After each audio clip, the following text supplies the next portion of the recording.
ప్రస్తుతం మనం పాలకుర్తిలో ఉన్నాం.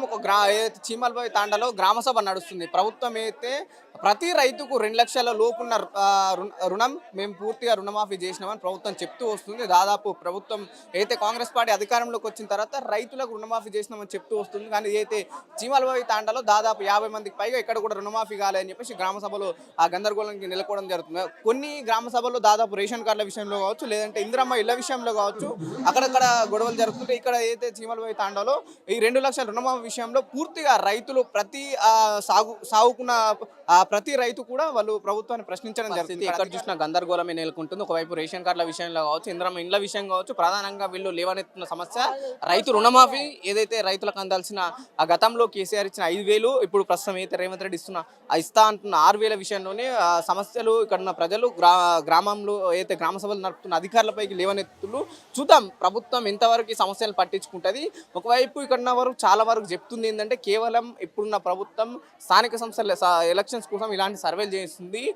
జనరల్ బాడీ ఎలక్షన్స్ వచ్చినప్పుడు లోకల్ వాళ్ళు ఉన్న ఏదైతే కింద గ్రామాల్లో ఉన్న ప్రజల నాడి ఎలా ఉంది, ఎటువైపు ఉంది అనే ఒక అంచనాకు వచ్చి మేము స్థానిక సంస్థల ఎలక్షన్ పెట్టుకునే అటు ఆలోచన ఉందని కొందరు చెప్పడం జరుగుతుంది. చూద్దాం ఇంతవరకు ప్రభుత్వం వీటిని ప్రధానంగా తీసుకుని నిజంగానే మరొకసారి రుణమాఫీ చేసే అవకాశాలు ఉన్నాయి, లేకుంటే వీళ్ళు ఇస్తానన్న 6,000 సంక్రాంతి తర్వాత ఇస్తానన్న 6,000 ఇచ్చే పరిస్థితి కనిపిస్తుందా లేదా అనే విషయాలు కూడా మనం వేచి చూడాల్సిన అవసరం ఉంది. బస్ ఫ్రీ అన్నాడు అంతా ఓకే. ఖాళీ ఇప్పుడు అన్ని సెలక్షన్ పోయినాయి కదా. ఇప్పుడు ఎంపీటీసీ జెడ్పీటీసీ సర్పంచ్ ఉంది కాబట్టి దానికోసమే ఇవన్నీ డ్రామాలు చేస్తుండే, అంతే. ఏం లేదు ఇలా ఉన్న వాస్తవం ఇది. ఇది రామ 10 నిమిషాలు టపటప వేసుకొని ఫైల్ వేసుకొని సర్పంచ్ గెలుతాడు. అది ముచ్చట ఆయనది, రేవంత్ రెడ్డి ముచ్చటది.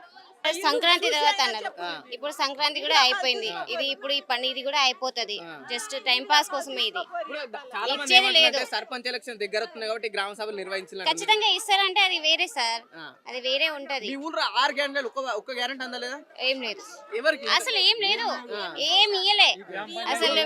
సరే వీళ్ళందరూ చదువుకో, మీరైతే అదే చూస్తారు కదా, ఎటు చూసినా సార్ 6 గ్యారెంటీలు అన్నీ 2,500 లేదు. ఓన్లీ అది బస్సు కదా, అది ఎందుకు పెట్టిండో ఏమో.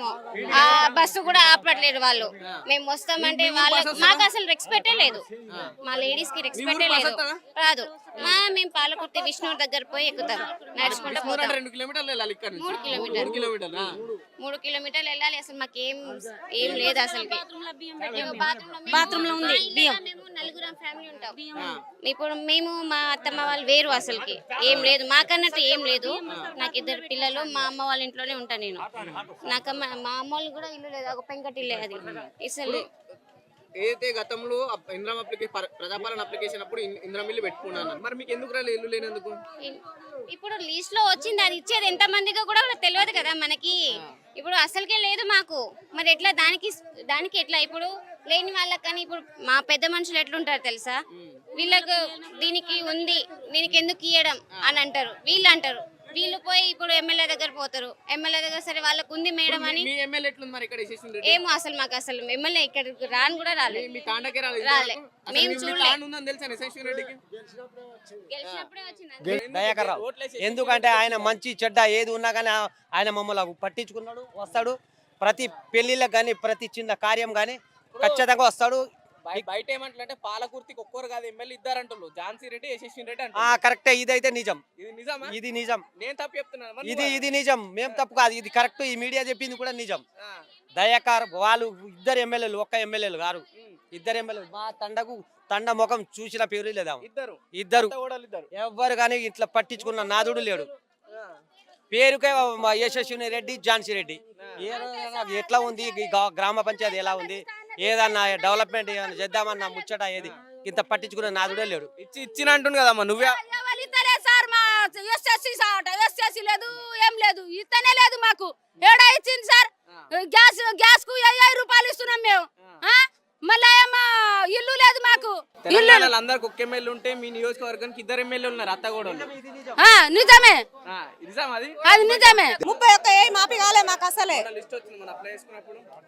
అప్లికేషన్ పెట్టిన సార్ కు మాపి రాలే. 31 మాపే రాలే. 4 సార్లు 10 సార్లు తిరిగిన నేను బ్యాంకుకు, మాపి రాలే మాకు. అది వాళ్ళకి అయిన వాళ్ళకి అయినా కాదు కానీ మాకు గానే కాలే 1 రూపాయి కూడా. 31 మాకు ఎన్నో ఏళ్ళు కూడా కాదు. 31 మాపి రాలే. రాలే. నీదెంత కాలేదమ్మా? నాకు 1,00,000 తెచ్చిన 1,00,000 రూపాయలు కాలేదు సార్ మా పాపి. చిమలవుతండి సార్ ఈ సర్వేలో ఈ సెక్రటరీ అనేది సరైనది కాదు. ఇక్కడ ఈ సర్వే కరెక్ట్ కాదు. ఏది ఇళ్ళు ఊరున్న ఇళ్లకు గుడిసె ఉన్న ఇళ్లకు వాళ్ళ పేరు రాలే, బిల్డింగ్ ఉన్న పేర్లు వచ్చినాయి. ఆ దాన్ని ఒక్కసారి మీడియం తోటి సర్వే చెప్పిద్దాం పండి. సర్వే చేశారు, వాళ్ళ పేరు రాలే. కూలిపోయిన పేరు రాలే, కూలిపోయిన ఇళ్ళ పేరు రాలే, వేరే వాళ్ళ పేరు వ్యక్తుల పేరు. అది స్వయంగా వాళ్ళు చేసుకున్నటువంటి పనిది, స్వయంగా వాళ్ళు చేసిన పని. అది ఎవరు సర్వే చేయని సమస్య కాదు ఇది. ఈ దానికి మీడియా తోటి మొత్తం తిప్పిద్దాం, ఒక్కసారి తండంతా తిప్పిద్దాం సార్. మా పేర్లే రాలే అసలు. ఇల్లు లేదు మాకు, కూలిపోయిన ఇల్లు మాది, కూలిపోయింది. ఇల్లే లేదు నాకు. చేసిన 10 సార్లు చేసిన నేను అప్లై, వచ్చినప్పుడల్లా చేసిన. ఇప్పుడు రాలే, నా పేరే లేదు ఆడ. పేరే లేదు, బాగా లేనే లేదు. మాకు కూడా లేదు సార్. మీరు రాసిలా మరి? రాసినాం. ఇప్పుడు సంవత్సరం అయితే ఇంద్రమ్మ అప్లికేషన్ పెట్టుకున్నారు. పెట్టుకున్నాం 10 సార్లు ఇచ్చినాం సార్. 10 సార్లు పెట్టుకున్నాం. కూడా లేదు, ఇక్కడే ఉంది. బడి పక్కన చూపెడతా మీకు, ఇప్పుడు చూపెట్టండి. వీళ్ళకి ఇద్దరు పెట్టిరా, మరి మేము ఎంత పోవాలి? వస్తే పై నుంచి రావాలి. కానీ ఒక్క నిమిషం ఆగురే. ఒక్కసారి మీ మీడియం తోటి తండల ఏ ఇల్లు ఉన్నాయి ఎక్కడ ఒక్కసారి చేయండి, వీడియో చూడండి. ఈయన సరైన సర్వే కాదు, ఇది దౌర్జన్యమైన సర్వే. ఇది ఎవరికి లేవో మీరే చూడండి. ఫస్ట్ మీరు చూస్తే మా బాధ అర్థమవుతుంది. 100% లిస్ట్ పైన కాదు, అది ప్రజాపాలన. బై మిస్టేక్ జరగవచ్చు, కాదంటలేము. కాకపోతే అందరికి రావచ్చు. గ్రామానికి ఎన్ని ఇళ్ళు వస్తాయో ఆ విధంగా పంచి చేయడానికి ఎవరు సర్వే చేసింది? ఎవరు? ఒక ఫ్యామిలీకి రండి. మాకు లేదు, అసలు వచ్చిందా? నాకు వచ్చిందా? ఒక ఎవరు గ్రామ కమిటీ నిర్ణయించేది ఒక ఫ్యామిలీకి రండి. ఇల్లు ఎవరు సర్వే చేసి ఇళ్ళ గురించి? విలేధికారులు. మేము హైదరాబాద్ లో ఉంటాం సార్, మాకు ఇల్లు లేదు. ఒక ఫ్యామిలీకి రండి ఇల్లు ఎలా వస్తాయి? మేము చేసుకున్నాం. ప్రజాపాలన ఫైల్ ప్రజాపాలన కింద మొదటి అప్లికేషన్ పెట్టుకున్నారా? పెట్టాము. 2016 లో మేము ఇల్లు కడితే మాకు ఏ గవర్నమెంట్ కి ఇప్పుడు దాకా ఒక రూపాయి సదా రాలేదు. మేము 2016 మన ప్రజాపాలన ఫైల్లో అది గ్రామ సభలో పెడితే మేము అప్లికేషన్ 2 సార్లు ఇవ్వడం జరిగింది. హైదరాబాద్ నుండి ఇక్కడ రానికి ఛార్జీలు తోటి 2 టైమ్స్ ఇచ్చాం. మేము హైదరాబాద్ లో ఉంటున్నాము. ఒక ఫ్యామిలీకి 2 ఇల్లు ఎట్లా వస్తాయి సార్? 2 వచ్చినాయి. అంటే ఇక్కడ మన ఏమైనా అక్రమంగా లిస్ట్ వీళ్ళే రాసి పంపిస్తున్నారు. 100% అక్రమంగా జరిగింది. ఒక ఫ్యామిలీకి 2 ఇల్లు రావడం ఎలా జరుగుతుంది చెప్పండి? అండకు మోస కార్యదర్శి యాకు మొత్తం తండకాయ మాదాపురం 2 దగ్గర మొత్తం ఆయందంగుడు. మేము దీనికి అసలు ఒప్పుకుంటాం సార్.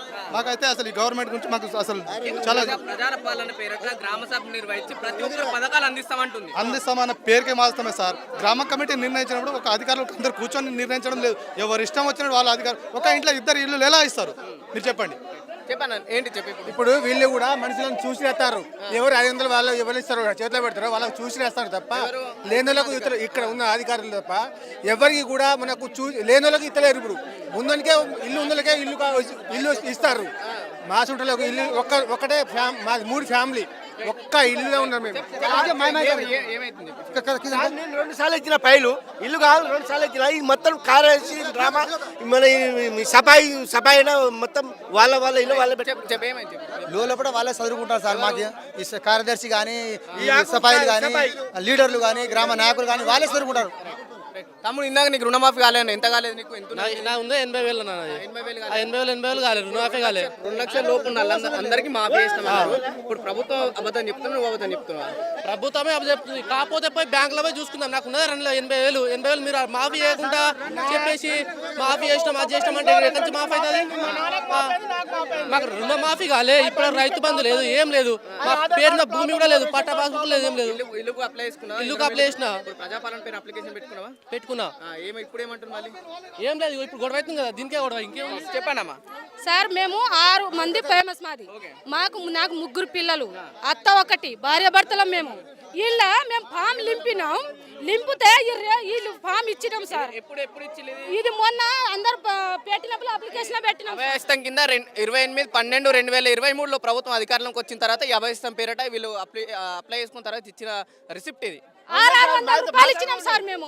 1 రూపాయి కాదు, 600 రూపాయలు వచ్చినా హైదరాబాద్ లో కూలీ చేసుకుంటున్నాం. అక్కడ నుంచి కిరాయి కట్టుకొని 10 సార్లు తిరిగినాం సార్. ఏళ్ళ పేరే లేదు సార్ మాకు. ఇది ఎందుకు ఇచ్చిర్రు?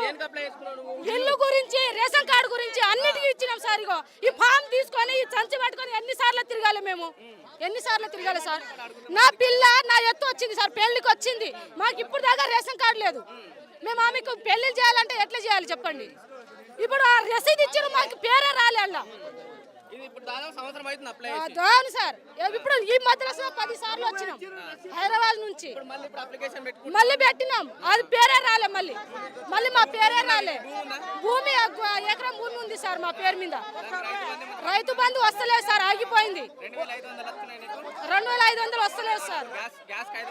వస్తలేవు సార్, ఏ వీటికి వస్తలేవు. వచ్చిన వాళ్ళకే వస్తున్నాయి పేర్లు, కానీ రాని వాళ్ళకి వస్తలేవు.